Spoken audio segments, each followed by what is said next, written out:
Okay, so we saw Vampire Academy. This is my second time seeing this film. But since you saw it for the first time, I'll go. I guess. What'd you think of it? I think I may have unironically liked it. Really? Yeah. Much better than you'd expect. While simultaneously, like, okay, I'll probably just forget it. Spoilers. We're not gonna probably never gonna not spoil something that we do. Yeah. Well, it's because you got to talk about the whole movie. Okay, what were the parts that you liked about it? Well, I mean, fuck. I think it's gonna be a movie I forget about. Yeah. In a few days. I mean, you tell me. I'll say the first time I saw it, it felt really weird because there's a bunch of subplots going on. This is paced like a TV show. This is paced like a Michael Bay Transformers movie, but a vampire movie. Well, see, I'm kind of wishing I hadn't told you what was happening in the movie, so you could experience that confusion of what's going on. I had already forgotten most of it by the time we okay. So you were still experiencing that somewhat. Yeah. Well, the big part of it is they have to explain a lot because this is a whole new universe. The problem is all the characters know what's going on, so all the exposition feels really forced. Yeah. I mean, it definitely feels like a movie where there's a lot, or it feels like the universe of the book/movie, there's stuff going on. Yeah, it's probably one of those things that makes more sense in the book, but not knowing anything about the book, just going off the movie, there's a lot of, because you've got 3 different kinds of vampire. You've got Moroi, who are, like, they can't, like... The good vampires are benders from Avatar. Yeah, they've got air, water, fire, and earth magic. And also spirit magic. That's a thing that they find out later in the... But they never really make it clear if it's just because she didn't declare a magic. Yeah, that is something. Because each of the Moroi are supposed to, like, they declare a magic. Yeah. Well, I guess whichever one you're specializing in. Yeah, but it doesn't make it, because the main Moroi that you follow is Lissa, and she hasn't declared, because in the beginning of the movie, the 2 characters, the Moroi, Lissa, and then the half-vampire Damphir, Rose, it took me forever to learn her name. Yeah. Because they scream Lissa a lot, they say Rose a lot, but...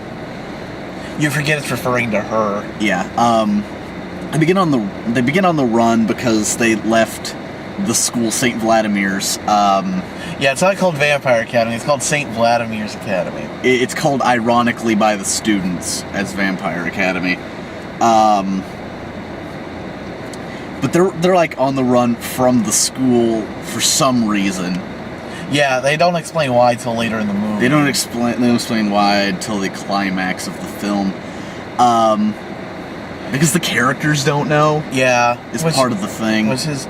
And that's one of those things where it's like, they do explain most of the stuff you have questions about, but most of the movie, you have no idea what's going on, because they've got, like, 7 different subplots. I think it's just kind of... we'll keep running through the summary. So, like, they get found by, like, a group of Damphir working for the school and taken back, and then you find out, like, Lissa's been feeding on Rose, which is a no-no. For an unexplained reason. They never explain why that's a big deal, but they do give it oddly sexual connotations. They do. Getting fed on appears to give you orgasms. At least that's what it looks like by everybody's expression, and they always seem to make it like when that one guy tries to bite her, and she's like, "No, I wouldn't let a guy degrade me like that," and I'm like, it's just like feeding on somebody, like, equivalent to sex, because they can have sex. Yeah, it seems that way, but, like, yeah, they get attacked by the Strigoi, which is the evil vampires, part of the way at the beginning of the film. And they look like Nosferatu. They do. they're evil. They have absolutely no inhibitions, and that's why they're evil. Like, they feel no pain. And they have to kill somebody. Yeah, as soon as you kill someone, you become a Strigoi. Well, no, I think it's like you have to kill them if you were feeding on them, but in the process just like drained them of all their blood, then you become a Strigoi. Yeah, that wasn't clear. Yeah, that's what I'm saying. But you have to murder. You murder somebody, you become a Strigoi. And they're pretty. Then it becomes a high school movie.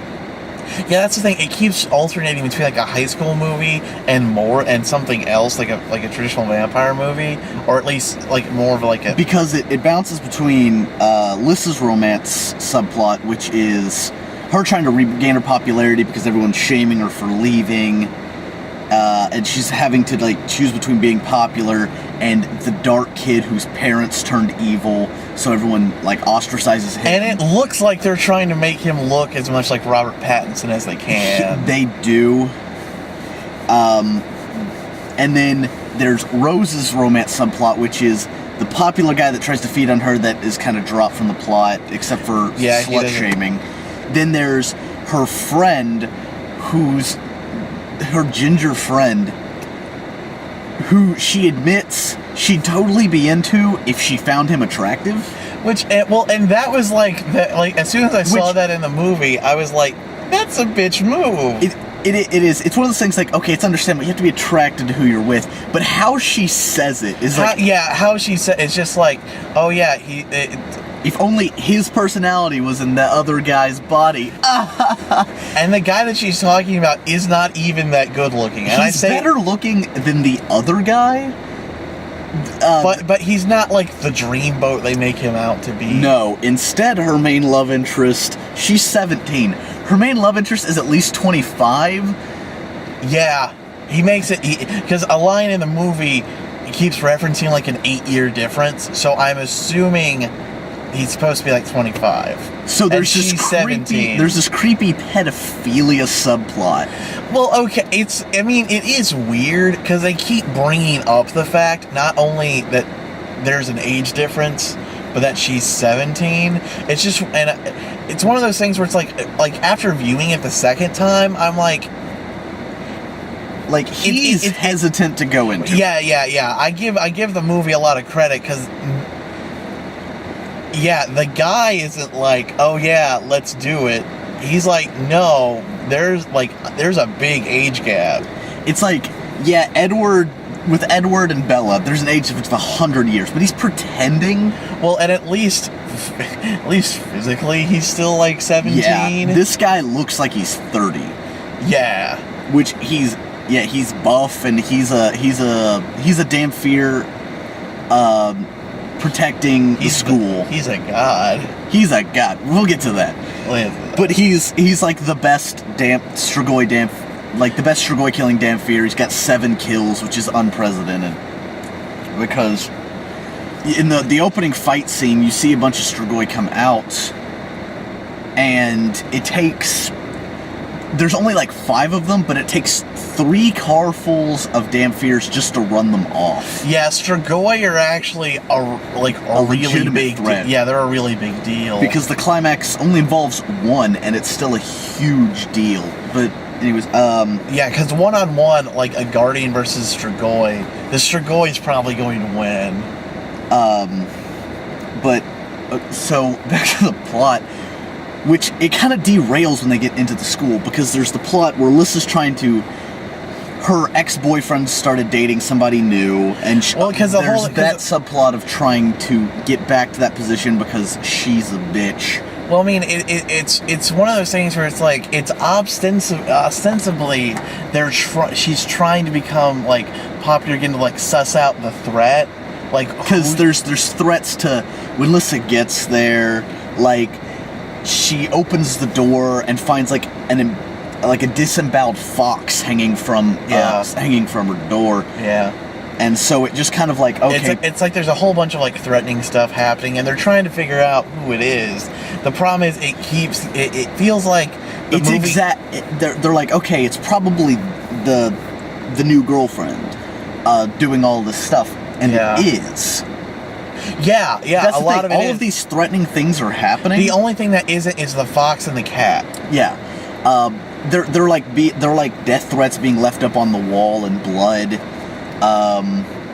and stuff. Like, if we're skipping around the plots, because the whole middle section of the movie is all It one skips big... it skips around a lot. So that's the reason. It's like there's not one through line. There's only like two important parts in the entire middle part. Like, there's a bunch of threats that end up going nowhere other than to lead. Like, I swear to God, most of the middle part could be covered in a montage in another movie. Yeah. Like, in another movie, this would be a montage. It's, like, there's the disemboweled fox, and then later, like, she has a cat, Alyssa has a cat that gets, disemboweled as well, and she has the ability to heal, which is the spirit magic. Because Alyssa can use all four magics, because she's undeclared. They don't really explain, like, if... They don't explain if being undeclared makes you spirit, or if you're spirit, you're or if you're the avatar, if you have spirit magic, or if just as soon as you declare, you lose all the other magics. I just like how apparently there had been nobody with spirit magic that's been documented since like the Saint Vladimir. Well, yeah, but no, there wasn't anybody before Carp, and then right after Carp, you've got like her. Yeah. I'm just like, whoa, that was like nothing, at least as far as we know, and then you get two really. Yeah, there's this. Yeah, like Saint Vladimir had spirit magic, and then there's this teacher who they keep referencing, and nobody wants, and then she's not there, and nobody explains what happens. It turns out she had spirit magic, but it causes like a bunch of. It causes like pain and like the experience, like self-harm, and not like causing you to cut yourself. It just happens. Like it implies it causes you to cut yourself because you're so uncomfortable. Yeah, it basically causes schizophrenia. Yeah. So to like get rid of that, she became Strigoi just because. Well, that's easier. Now you just kill people. Yeah. Now the pain is gone because you are not an emotionless, but you don't care about anything anymore. Yeah.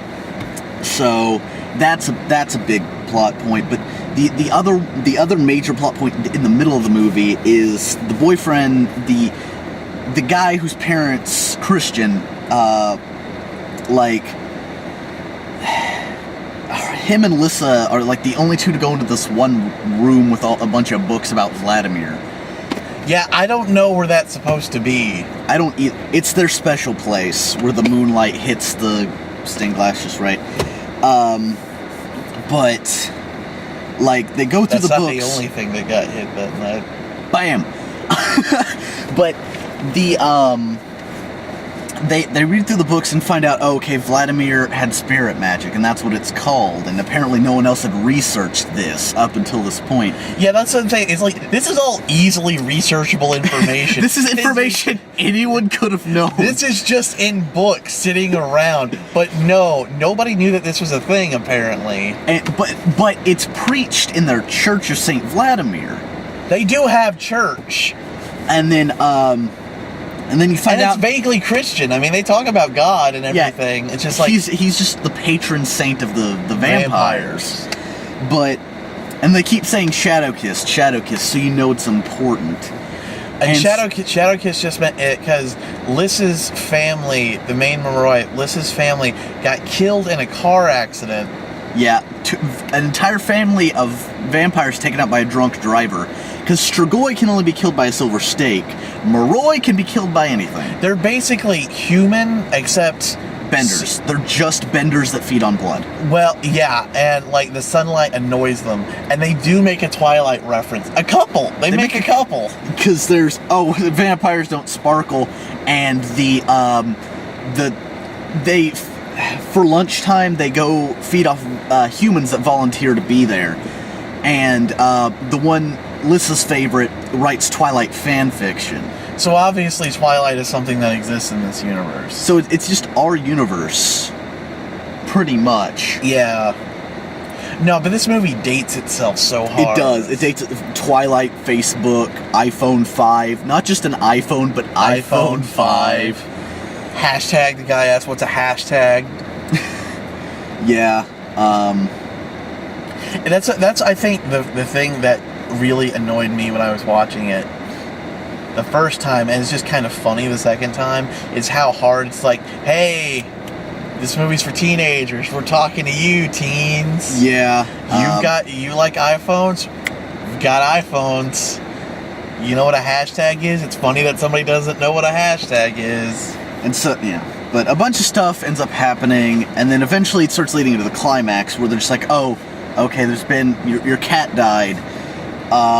It's probably better you go. But then the family friend vampire is like, no, there's a dance tomorrow. She should go to the dance. That's what teenage girls like. Oh yeah, and there's a family there's a family friend who's the hierarchy of the monarchy. It's like the mafia. Like there's 12 families. There's 12 families, and they take turns running the Moroi. So there's and Lissa's the last of one of the clans, the last of one of the families. She better get to work.